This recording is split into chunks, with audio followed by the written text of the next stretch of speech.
উইনার্থ online স্কুলের পক্ষ থেকে মাইক্রোসফট ওয়ার্ড টিউটোরিয়ালে তোমাদের সবাইকে স্বাগত জানাচ্ছি। আজকে আমরা শিখব মাইক্রোসফট ওয়ার্ড 2013 এর যে হোম মেনুতে অবস্থিত ফন্ট সেকশন নিয়ে। চলো শুরু করা যাক। তো প্রথমে আমরা মাইক্রোসফট ওয়ার্ড 2013 ডকুমেন্টটি আমরা ওপেন করলাম। তো ওপেন করার পরে আমরা এরকম একটা ইন্টারফেস দেখতে পাবো। তারপরে আমরা যদি ব্ল্যাঙ্ক ডকুমেন্টে ক্লিক করি তাহলে মাইক্রোসফট ওয়ার্ড 2013 এর ইন্টারফেসটি আমরা এখানে দেখতে পাবো। তো আজকে আমরা শিখব মাইক্রোসফট ওয়ার্ড 2013 এর যে হোম মেনুতে অবস্থিত ফন্ট সেকশন নিয়ে। তো ফন্ট সেকশনে কাজ করার আগে আমাদেরকে প্রথমে টেক্সট এরিয়াতে কিছু লিখতে হবে। সাপোজ আমি লিখে নিলাম উইনার্থ অনলাইন স্কুল, তারপর লিখলাম ইঞ্জিনিয়ারিং স্কুল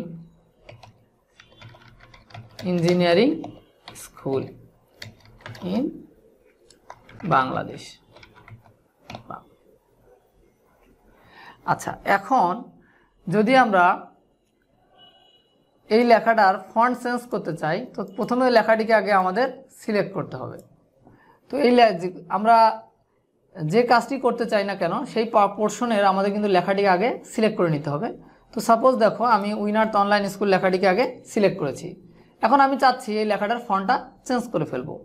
তো চেঞ্জ করার জন্য আমাদেরকে প্রথমে ফন্টে গিয়ে আমরা এখান থেকে যে ফন্টটি চুজ করবো না কেন লেখাটি কিন্তু আমাদের সেই ফন্টই হয়ে যাবে। সাপোজ আমি এখান থেকে টাইমস নিউ রোমান সিলেক্ট করলাম, তাহলে আমাদের এই ফন্টটি কিন্তু টাইমস নিউ রোমানে কনভার্ট হয়ে গেছে। এখন আমি চাচ্ছি যে এই লেখাটিকে সাইজে বড় করব অথবা ছোট করব, সাইজ চেঞ্জ করব। তাহলে দেখো ফন্টের পাশে রয়েছে আমাদের ফন্ট সাইজ। তো ফন্ট সাইজ থেকে আমরা কিন্তু যে কোনো একটা ফন্ট সাইজ চুজ করে লেখার সাইজ আমাদের প্রয়োজন অনুসারে ছোট বড় করে নিতে পারি। তো সাপোজ আমি কাজের জন্য 16 ফরম্যাটটা রাখলাম। এখন তার পাশে রয়েছে দেখো ফন্ট সাইজের পাশে ইনক্রিজ ফন্ট সাইজ। তো আমি ইনক্রিজ ফন্ট সাইজে ক্লিক করে আমরা কিন্তু আমাদের প্রয়োজন অনুসারে লেখার সাইজ বড় করতে পারি। তার পাশে রয়েছে আমাদের ডিক্রিজ ফন্ট সাইজ। তো এটি ব্যবহার করে আমরা কিন্তু আমাদের লেখার সাইজটা ইচ্ছা মতো নিতে পারি। তো যখন আমরা ইনক্রিজ ফন্ট সাইজে ক্লিক দিচ্ছি তখন কিন্তু আমাদের ফন্টের সাইজটা এখান থেকে কী হয়ে যাচ্ছে, চেঞ্জ হয়ে যাচ্ছে। আবার যখন আমরা ডিক্রিজ ফন্ট সাইজে ক্লিক করতেছি তখন এখান থেকে কিন্তু আমাদের কি হচ্ছে, ফন্ট সাইজটা ছোট হয়ে যাচ্ছে। তো তার পাশে রয়েছে আমাদের দেখো চেঞ্জ কেজ। তো চেঞ্জ কেজের মাধ্যমে আমরা কিন্তু অনেকগুলো পরিবর্তন আনতে পারি। তো দেখো সেন্টেন্স কেস, তো আমরা যদি এখানে সেন্টেন্স কেসটা চুজ করি তাহলে দেখো আমাদের এই পুরো সিলেক্টেড এরিয়াটা সেন্টেন্স কেজে কনভার্ট হয়ে গেছে। তো দেখো সেন্টেন্সে যেমন আমাদের প্রথম ওয়ার্ডটা কি থাকে, ওয়ার্ডের প্রথম লেটারটা আমাদের ক্যাপিটাল লেটারে থাকে, বাকি সবগুলো লেটার আমাদের স্মল লেটারে থাকে। তো আমাদের সেন্টেন্স কেস ফরম্যাটে চলে আসছে। তো এখন যদি আমরা এখান থেকে লোয়ার কেস চুজ করে দেই তো লোয়ার কেসের মাধ্যমে দেখো আমাদের সবগুলো লেখা কিন্তু ছোট হাতের অক্ষরে হয়ে গেছে। তো তার পাশে আমরা যদি এখন আপার কেস চুজ করে দেই তাহলে আপার কেস দেওয়ার সঙ্গে সঙ্গে দেখো আমাদের প্রতিটা লেখায় কিন্তু প্রতিটা অক্ষরে আমাদের ক্যাপিটাল লেটার হয়ে গেছে। তো এখন যদি আমরা এখান থেকে ক্যাপিটালাইজ ইচ ওয়ার্ড চুজ করি তাহলে দেখো প্রতিটা ওয়ার্ডের ফার্স্ট লেটারটা কিন্তু আমাদের কি হয়ে গেছে, বড় হাতের অক্ষর বা ক্যাপিটাল লেটার হয়ে গেছে। এখন তার পাশে রয়েছে আমাদের টুগেলস কেস। এটা যদি আমরা ব্যবহার করি তাহলে দেখো আমাদের সিলেক্টেড এরিয়ার মধ্যে আমাদের প্রথম ওয়ার্ডের বা যে কোনো ওয়ার্ডের প্রথম লেটারটা কিন্তু আমাদের স্মল লেটার আর বাকি সবগুলো কিন্তু আমাদের ক্যাপিটাল লেটার হয়ে গেছে।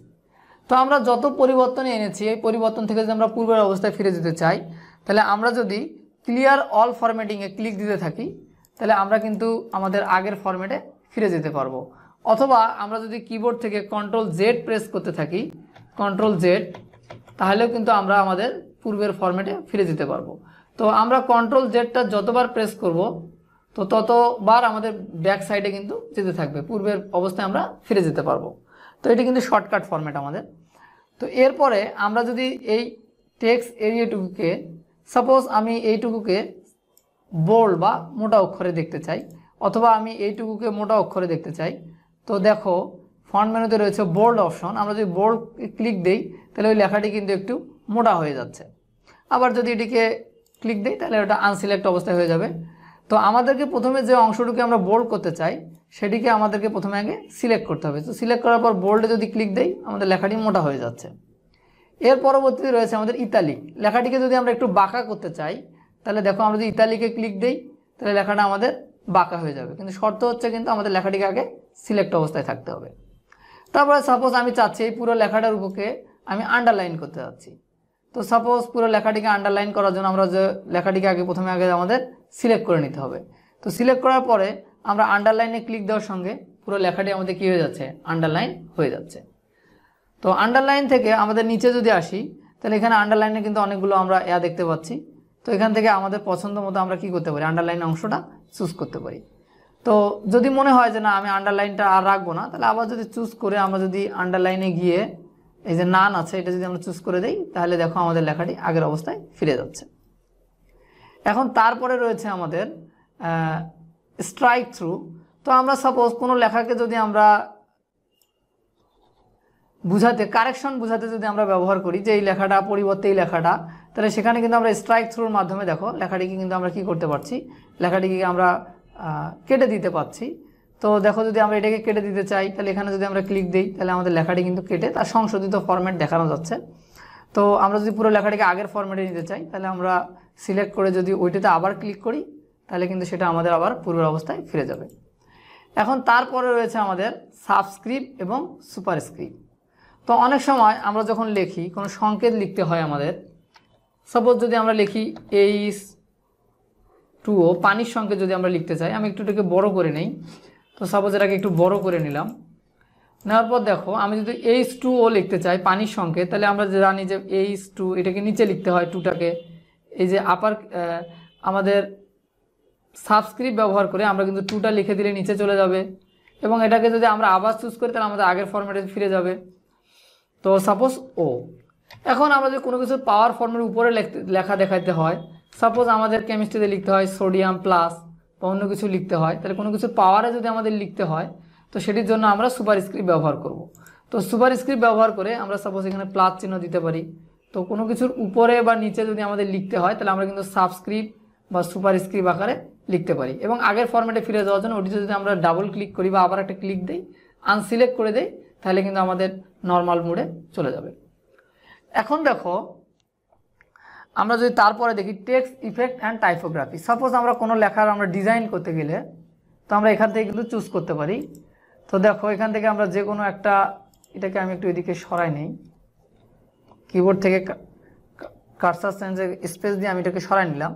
তো নেওয়ার পরে দেখো আমি যদি এই লেখাটিকে চেঞ্জ করতে চাই তাহলে এখান থেকে আমি ক্লিক দিয়ে আমি যে কোনো একটা চুজ করে আমি কিন্তু আমার লেখাটিকে কী করতে পারি, বিভিন্ন কালার বা বিভিন্ন ফরম্যাটে নিতে পারি। তো দেখো আমরা যদি এখান থেকে আরও অনেকগুলো অপশন আছে, নিচে আন্ডারলাইন দেওয়া, শেডো দেওয়া। তো এই জিনিসগুলো সম্পর্কে আমরা আরও বিস্তারিত জানবো পরবর্তীতে অ্যাডভান্স লেভেলের টিউটোরিয়ালগুলোতে। তো এখান থেকে আমরা কিন্তু আমাদের প্রয়োজন মতো ডিজাইন নিতে পারি। সো তোমাদের যেটা প্রয়োজন হবে তোমরা এখান থেকে ব্রাউজ করে করে তোমরা কিন্তু এটা চেঞ্জ করে নিবা। তো এখান থেকে চাইলে কিন্তু আমরা এই শ্যাডোর কালারও চেঞ্জ করতে পারি। তো এগুলো সম্পর্কে আরও আমরা বিস্তারিত পরবর্তী টিউটোরিয়ালে জানাবো। অ্যাডভান্স লেভেলের টিউটোরিয়ালগুলোতে আমরা এই রিলেটেড কাজগুলো দেখাবো। তো তার পরবর্তীতে রয়েছে, এখন আমি যদি আগের ফরম্যাটে ফিরে যেতে চাই, আমি যদি Ctrl+Z প্রেস করি তাহলে কিন্তু আমাদের আগের ফরম্যাটে ফিরে যাবে। এখন আমি চাচ্ছি যে এই লেখাটিকে হাইলাইটস করতে চাই বা কোনো একটা লেখাকে আমি হাইলাইটস করতে চাই। তো আমি সেই লেখাটিকে আগে সিলেক্ট করব। তো সিলেক্ট করার পরে দেখো এখানে আমাদের আছে টেক্সট হাইলাইট কালার। তো এখান থেকে আমরা এটিকে সিলেক্ট করে আমরা যে কালারটা চুজ করব আমাদের টেক্সটে কিন্তু সেই কালারটা হয়ে যাবে। সাপোজ এই লেখাটিকে আমি যদি এখন এখান থেকে নিয়ে আমরা যে কালারটি চুজ করব সেটি যদি আমরা এখান থেকে টেনে দেই তাহলে আমাদের ওই লেখাটি কিন্তু ওই কালারে চলে যাবে। এখন আবার যদি আগের ফরম্যাটে ফিরে যেতে চাই তাহলে এখান থেকে নো কালার দেওয়া যাবে, সিলেক্ট করে নো কালার করে দিলে আবার হয়তো আগের ফরম্যাটে ফিরে যাবে, অথবা কিবোর্ড থেকে Ctrl+Z প্রেস করেও কিন্তু আমরা পূর্বের ফরম্যাটে ফিরে যেতে পারি। এরপরে রয়েছে আমাদের টেক্সট কালার।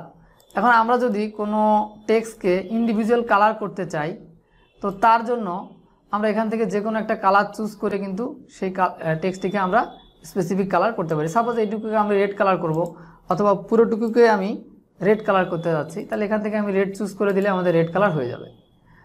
তো এর পরবর্তীতে দেখো আরও কিছু ফাংশন আছে যে আমরা এখান থেকে চাইলে ইচ্ছামতো কালার কিন্তু কি করতে পারি, তৈরি করেও আমরা আমাদের টেক্সটে দিতে পারি। তো সেটি অ্যাডভান্স লেভেলে আমরা আপনাদেরকে দেখাবো যে আসলে এই কাজগুলো কিভাবে সহজে করা যায়। তো এখন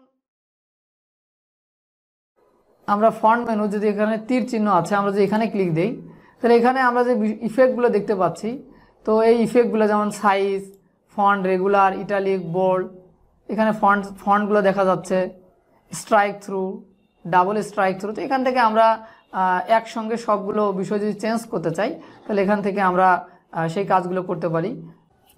যদি আমাদের এই ভিডিওটি ভালো লাগে একটা লাইক দিবে, কমেন্ট করে জানাবে কেমন লাগলো এবং বন্ধুদের সাথে শেয়ার করবে।